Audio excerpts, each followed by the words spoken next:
We live in a world of beauty and wonder, and some of the beauties and wonders that exist within it are difficult to explain. There are places that have scenery, size, and other properties that seem to not only be improbable, but on the verge of being totally impossible. Here are some of the most stunning and yet almost completely inexplicable locations on Earth and the fantastic stories behind them. If you thought the days of human beings living in caves by choice had come to an end centuries ago, you must have never been to Kendevon in the northwest of Iran. The houses here have been built directly into the rocks, and the secretive people who live inside them give away very little information about who they are or where they come from. Some of them claim that their cave homes have existed for more than 700 years, although evidence to back up that claim is thin on the ground. Some of the elders of the community even say that the original inhabitants built them after hiding in the caves while fleeing from the Mongol army, and they liked their temporary accommodation so much that they decided to stay. In the local language, the homes are known as Karan, a word that translates as beehives. To our eyes, they look a lot more like a gigantic termite colony, although it's thought that the caves were originally formed when Mount Sahand last erupted approximately 11,000 years ago. Very few locations in the world have been privileged enough to be named a UNESCO World Heritage Site, so the fact that Quinta da Regaleira in Portugal has been ascribed that status should tell you more about what a special place it is. The stunningly ornate 4-hectare estate is more than deserving of the honor, though. Every single building and structure was designed by Italian architect Luigi Mechanick, and there have been various myths and legends built up around the designer and his creation in the years since building work ended in 1910. Mysterious symbols and etchings are hidden all over, and some of them have been interpreted as being references to the legends of the Knights of Templar. Even people who disagree with that theory say that they're references to either alchemy or masonry. It would appear that Mechanick may have been a member of some very secret societies. Perhaps the most impressive structures to be found there are the aquarium and the chapel, both of which were purpose-built to have the appearance of something that grew naturally from the rock. Sometimes the name of a location will tell you everything you need to know about the place. On other occasions, it will tell you nothing at all. We think there's a fairly solid clue in the name of the Mactan magnetic hill, which is in New Brunswick, Canada.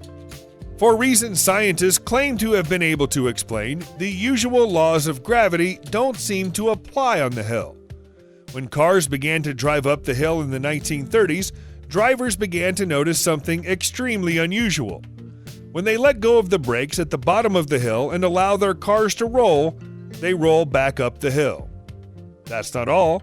Water runs uphill here too, and so do balls, tires, and anything else you could place on the ground to test the effect. Experts say that this is an optical illusion known as the gravity hill effect, where what appears to be uphill is actually just part of a larger incline that goes downhill.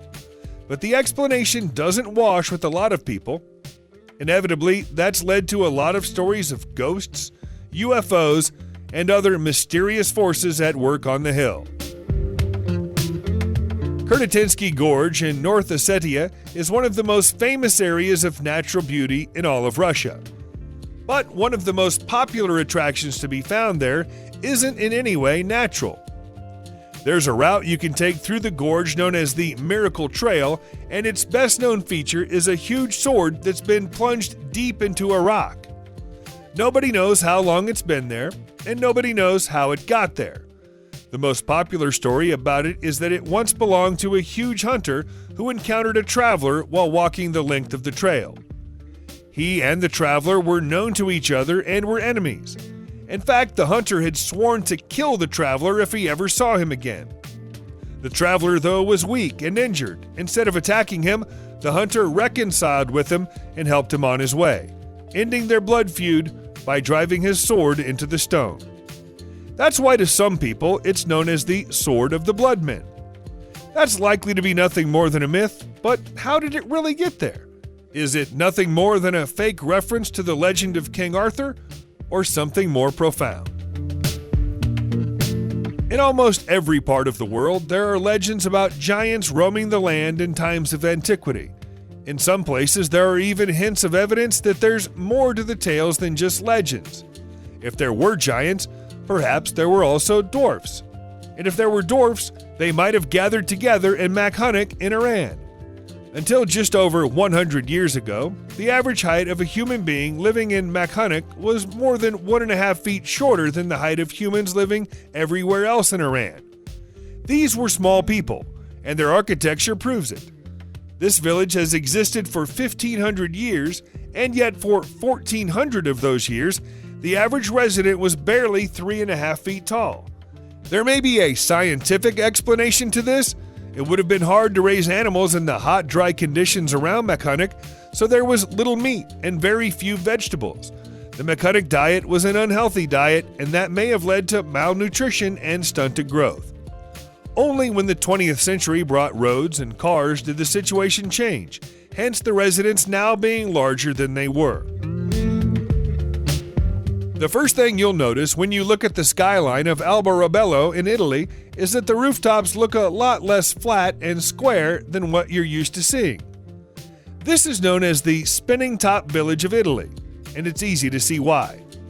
The strange design of the homes here is born of a conflict between the Spanish and the Italians during the 17th century.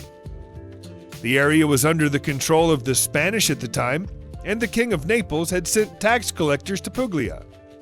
Fearing that an unpayable bill would soon be received, local leader Count Acquaviva ordered the construction of so-called trullo houses, homes that were built without mortar and topped with conical roofs for his people to live in. The reason was that they could be taken apart quickly and therefore hopefully wouldn't be subject to any settlement tax. The Count was eventually overthrown by his own people, leading to the proclamation of Alberobello as a royal town. But the buildings created at the Count's insistence are still standing. Building properties this way has become a tradition since then, one that's still observed today.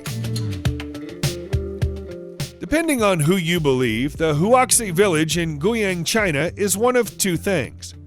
If the Chinese government is to be believed, it's the richest village in the world, and one of the finest and most prosperous achievements of communism. If defectors are to be believed, it's a sham that's been specifically engineered for the purposes of pro-Chinese and pro-communist propaganda. We can't tell you what's true and what isn't, but it's definitely a very strange place. Row after row of identical villas line the streets, and there's an 80-story skyscraper at the heart of the village with a solid gold globe on top of it. It's said that everyone who moves into Whooxi is immediately given a car and a villa free of charge, and that all the residents have the equivalent of $100,000 in their bank accounts at all times.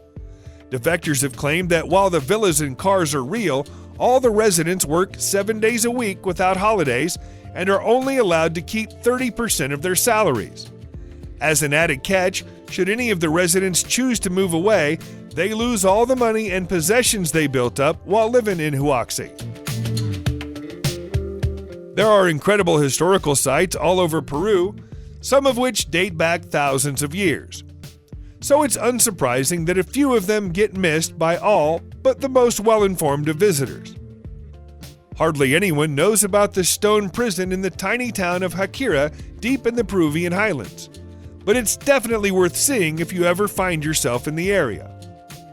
Nobody seems to know exactly when the megalithic prison was created, but the most widely believed theory is that it was used by the early Spanish invaders who wanted to keep the Inca people out of the way while they stole all their silver and gold. Some people even believe that enslaved Inca people were forced to create the prison themselves, but the sophistication and quality of the doors and chambers suggest otherwise. This may be a much older structure, one which the Spanish just happened to come across and decided to repurpose. The stone shaping technology required to create these openings in such precise shapes shouldn't have existed at the time they were allegedly made, and yet here they are. This could be yet another example of ancient technology that's been lost over the years. There's a place close to Bella, Pakistan that's so ancient and mysterious that both its name and true purpose are long forgotten. Some call it Gondrani. Some call it the cave city of Les Bella. It's also been known as the House of the Spirits and the town of Mai Guadrani. The only thing known about it, it's been there for a very, very long time. The current pet theory of archaeologists and historians is that it was first occupied during the 9th century and housed a reclusive group of Buddhists. There are certainly Buddhist elements about the design of the caves, but the question of exactly who built them and when has never been answered with solid evidence, and may never be. Around 1,500 caves were counted during the days of British rule in Pakistan, but erosion and neglect since then mean that a mere 500 remain now.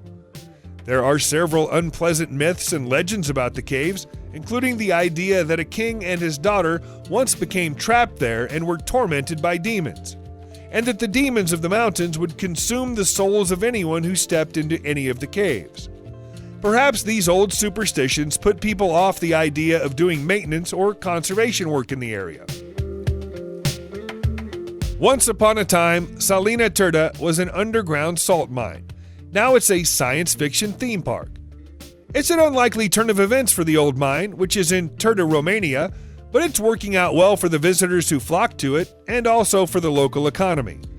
Not only is Salina Turda in Romania, but it's also in the Transylvania district of Romania, the place where legends say Dracula's castle once stood. If a slightly gothic-looking theme park 400 feet below ground belongs anywhere on the planet, it's there. Salt mining at the site began at least 2,000 years ago and headed underground during the years of Roman occupation.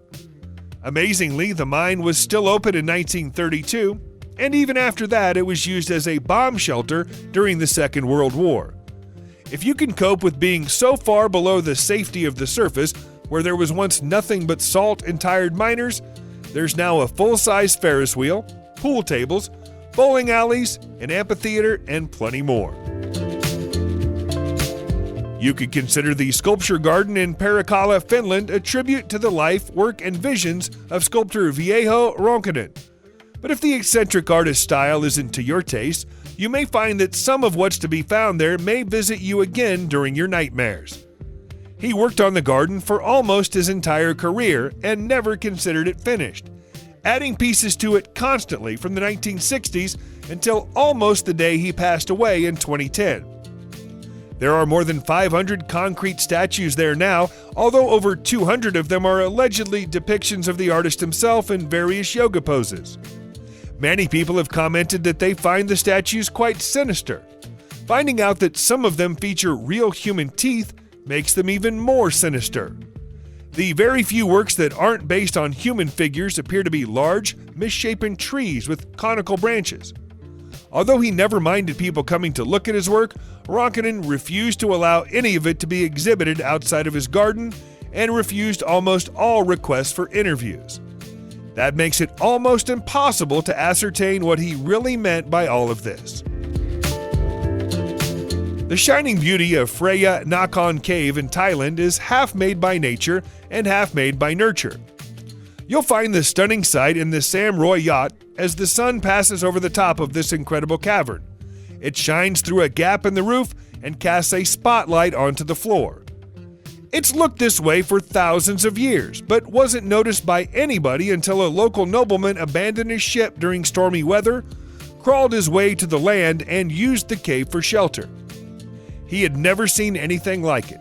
Stalactites and stalagmites ran from almost the floor to the ceiling, and crooked trees ran up the sides of the walls, straining to reach the light. The pavilion on the cavern floor wasn't added until 1890, when a decision was made to spruce the place up a bit for the impending visit of King Rama V. The king enjoyed his visit and signed the cavern wall. That started a tradition. Almost every Thai monarch since has been to Freya Nakhon, and the walls carry all of their signatures. Subscribe to the channel and turn on notifications, and you will be the first to know when a new video comes out. Thank you for watching, and see you in the next video.